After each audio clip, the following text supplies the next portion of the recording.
Greetings, Dr. Eileen O'Connor, and I'm going to show you another feature.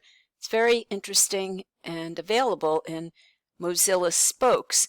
And what I am talking about is the architecture kit that's built in. Now, right now, I do have a fairly well-designed room that's already there, clicking and dragging around it, but you could also start from scratch. And to do that, you might want to use the architecture kit that's built in. And if I stretch out this panel, so you can see more of what's available there. And you have many items. You've got different kinds of floors you could put in, doors, walls, and this allows you to start building completely from scratch or supplementing what's in your room.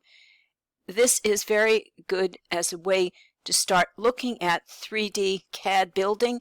It might be useful in schools where you don't have full support and you want to do something that's quite accessible to the students.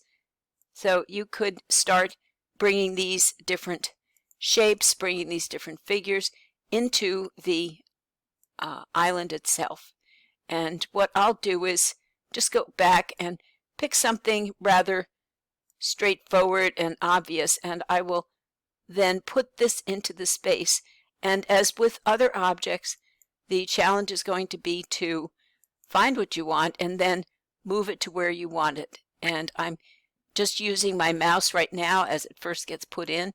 When I click away, it's going to be there, and then I go through the viewport and look at ways that I can translate to move it around to different parts.